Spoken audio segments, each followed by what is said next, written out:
Good morning, good morning, good morning. Welcome to Daily Discipline number 117. Today is the 10th day of February. Glad you're here with us. This is Rob Hoback. That's Jack picking his nose. Get out of there. Get out of there. Welcome. Thank you for spending a couple minutes with us.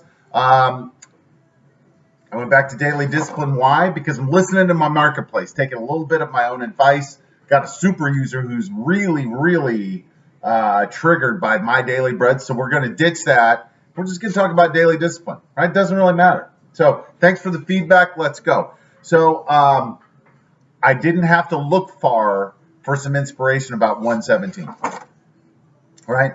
So this morning, hanging around here, just tending to him. And next thing you know, E60 is starting on ESPN.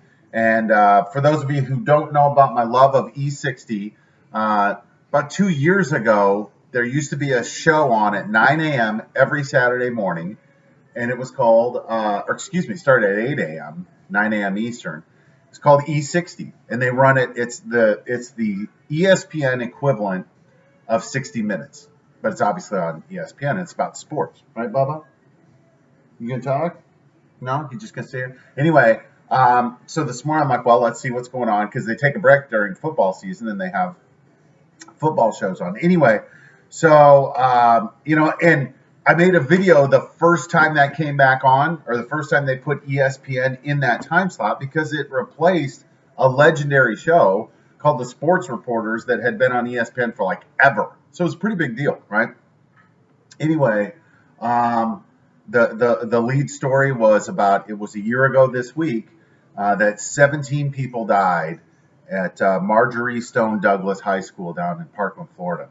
And so it was very interesting because in the piece, they talked about how it had been 17 years since they went to the playoffs. Their first game, they won by 17 points, just 17 all over the place. And the coach was convinced this is the year that we make it back to the playoffs. And just they told the storylines and all those things. And all I could think of while I was watching it, number one, I never even crossed my mind that we were doing 117 today. So that kind of got me. But of course, it sucked me into the story. And just all I could think about is a couple things. Number one, they showed one kid. They interviewed a child, a 17-year-old boy, who literally excused himself from class at 2:20 p.m.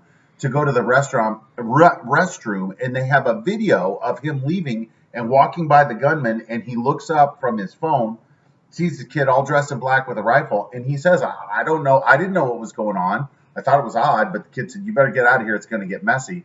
And so he immediately ran out and got the security guard, who was one of the 17. Anyway, my point is this: we never know.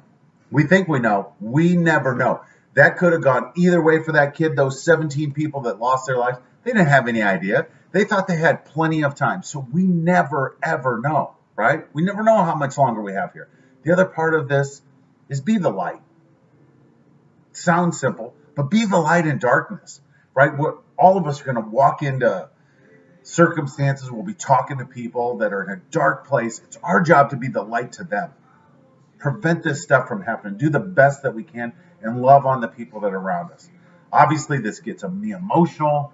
I don't want to get emotional today, but it just really, those two things. You just never know, and be the light, right? Hands up, peace out. Again, we're better together. We can stop all this stuff. We don't need to live like this anymore, right?